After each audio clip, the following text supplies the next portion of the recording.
नमस्कार दोस्तों। आज हम बात करते हैं। कुछ लोग ये कहते हैं कि ब्रह्म मुहूर्त में जागना, ब्रह्म मुहूर्त में पूजा पाठ करना ये बहुत ज़्यादा शुभ होता है। ब्रह्म मुहूर्त में पूजा करने से या कुछ भी करने से आपको ज़रूरत से ज़्यादा लाभ होते हैं या भगवान आपकी जल्दी सुन लेते हैं। ठीक है, ऐसा ऋषि मुनि कहते हैं या ऋषि मुनि करते थे। तो मैं उनकी बात को ये नहीं कह रहा कि वो गलत कहते, वो अपनी जगह बिल्कुल ठीक हैं और भाई उनकी प्रार्थना, उनकी मेहनत, तो वो सही कह रहे होंगे। लेकिन यहाँ पर मैं सिर्फ अपने विचार रखने की कोशिश करूँगा कि ब्रह्म मुहूर्त में जागना, जाग कर पूजा करना, भगवान को याद करना, प्रार्थना करना, या कुछ लोग ऐसा कहते हैं कि भाई शिव जी की तो सोमवार को पूजा करती तो शिव जी आपकी जल्दी सुन लेते हैं, या मंगलवार को हनुमान जी आपकी जल्दी सुन लेते हैं, या और दूसरे देवी देवता हैं जिनके दिन जो है तय कर दिए गए हैं कि इस दिन को इस देवता या इस देवी की पूजा करनी है। तो मेरा अपना मानना यह है कि हमारे ब्रह्म जो है, ब्रह्म मुहूर्त का मतलब है भगवान, ब्रह्म का मतलब भगवान। तो हमारे भगवान का जो मुहूर्त है, अगर सिर्फ वो अपने मुहूर्त में ही अपने भक्तों की सुनेंगे तो ऐसा मुझे थोड़ा सा अटपटा लगता है। मेरा मानना यह है कि ब्रह्म को जब भी याद करो वही ब्रह्म मुहूर्त है। ब्रह्म मीन्स भगवान, यानी कि भगवान को जब भी याद करो वही भगवान का समय है, वही तभी भगवान है। या अभी बहुत से लोग कहते हैं कि भाई नवदुर्गों में देवियों की पूजा की जाती है, इसका मतलब उसके बाद देवियों की पूजा कब करें भाई? ऐसा भी होता है ना। मुझे तो पता नहीं कि जैसे एक दो संतोषी माताएं, एक दो देवियां हैं जिनके दिन निर्धारित कर रखे हैं, लेकिन देवियां तो अनगिनत हैं हमारे यहाँ पे। तो उनकी पूजा कब करें?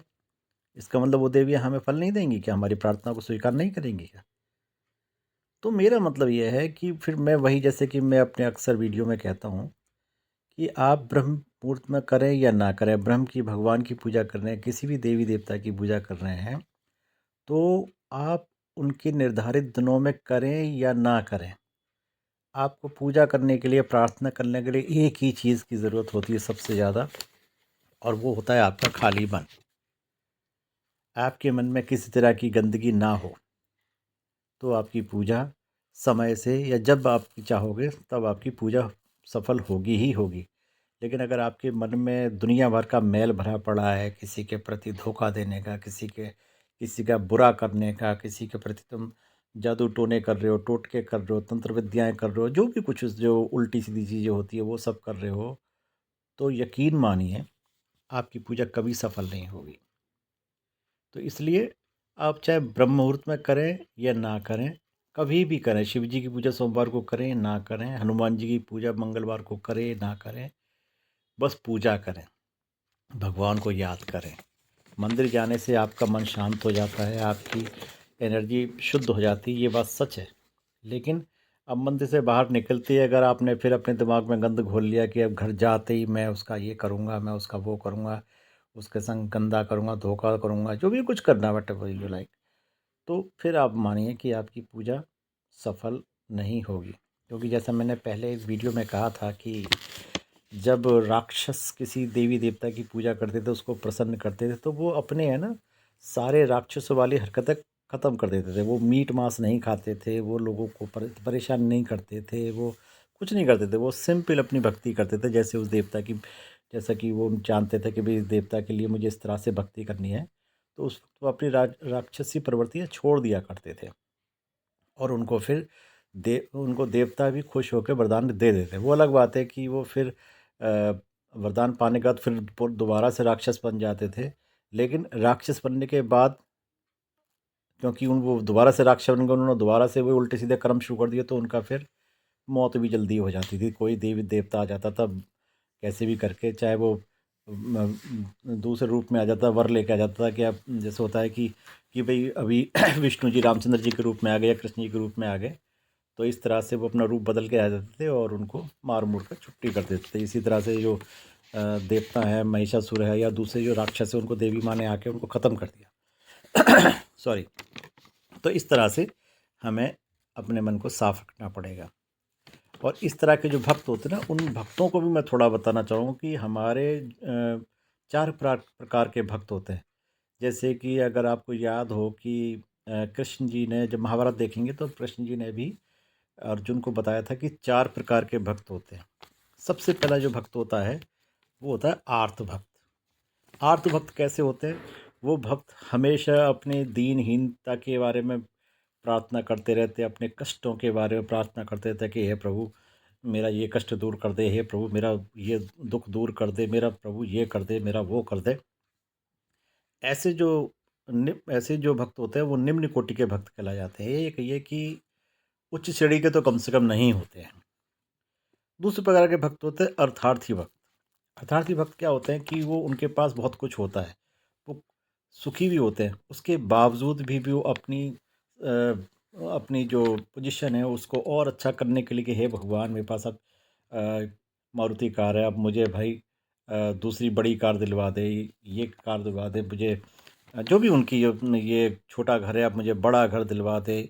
अपने सुकून के लिए, अपने सुख के लिए प्रार्थना करते हैं, अपने फ़ायदे के लिए प्रार्थना करते हैं, जितने अपने सुख समृद्धि को बढ़ाने के लिए प्रार्थना करते हैं। तो इस तरह के जो भक्त हैं वो तो अर्थार्थी भक्त कहलाते हैं। और ऐसे लोग जो हैं वो बार बार पृथ्वी पर जन्म लेते रहते हैं, और डिपेंड करता है कि उस समय पे उनके कर्म क्या होते हैं, उसके हिसाब से वो अपना सुख या दुख भोगते रहते हैं। तीसरे प्रकार के जो भक्त होते हैं वो होते हैं जिज्ञासु भक्त। वो जिज्ञासु भक्त वो क्या होते हैं? वो ज़्यादातर भगवान को जानने के चक्कर में भक्ति करते हैं, अपने आप को जानने के लिए भक्ति करते हैं कि मैं कौन हूँ, मैं क्या हूँ, मेरा जन्म क्यों हुआ है। या जो भगवान होते हैं उनको बारे में जानकारी है, ये प्रभु हैं कौन। जैसे कि शिव को लेके लोगों के मन में बहुत सारी गलत धारणाएं हैं कि शिव वो हैं, कि शिव वो हैं, कि शिव क्या हैं। शिव के ऊपर हम किसी दिन विस्तृत रूप से एक वीडियो बनाएंगे, तब शिव के बारे में बात करेंगे। तो अभी तो फिलहाल हम यही बात करते हैं कि इस तरह के जो जिज्ञासु भक्त होते हैं वो मांगते मूंगते कुछ नहीं है, वो जैसा उनका हाल होता है वो उसी हाल में भगवान को प्रार्थना करते हैं, और बस यही सोचते हैं। एक तरह से कहना चाहिए कि उनको ज्ञान की प्राप्ति के लिए वो पूजा पाठ करते हैं कि किसी तरह से उनको ज्ञान प्राप्त हो, जो कि आज के ज़माने में ज्ञान को लेके कोई भी ज़्यादा इच्छुक नहीं होता है। आजकल तो ज़्यादातर अर्थार्थी भक्ति होते हैं, या जो आर्त भक्ति होते हैं, जिज्ञासु भक्त कम हो गए।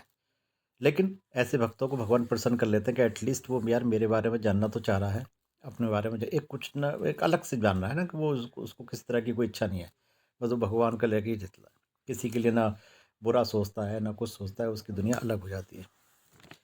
अच्छा, चौथे नंबर के जो भक्त होते हैं वो होते हैं ज्ञानी भक्त। ऐसे भक्त जो होते हैं, ऐसे भक्त बहुत ही विद्वान टाइप के भक्त होते हैं। वो भक्त भगवान को जान चुके होते हैं। वो भक्त अपने आप को भी जान जान चुके होते हैं कि हम क्या हैं।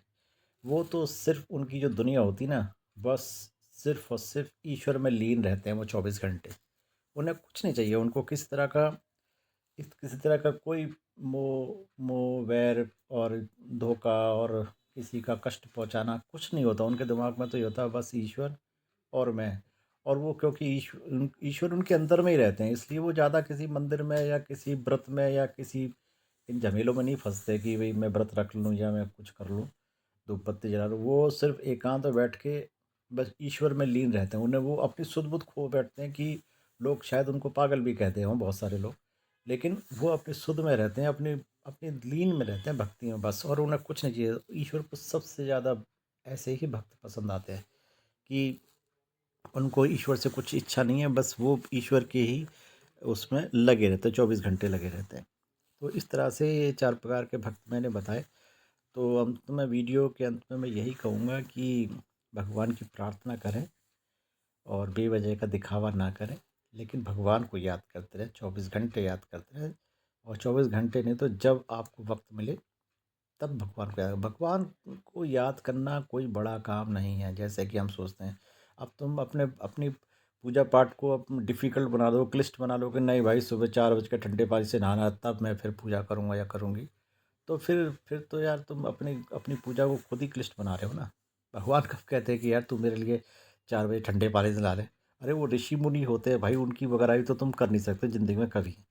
तुम एक ग्रस्त व्यक्ति हो, तो अपनी पूजा को ग्रस्त के हिसाब से चलो कि तुम्हें पूजा भी करनी है और अपनी गृहस्थी भी देखनी है। तो बस सबसे बड़ी बात है कि पूजा करो, कितनी भी करो, कम करो ज़्यादा करो, मन साफ रखोगे तो आपकी छोटी सी प्रार्थना भी मंजूर की जाएगी।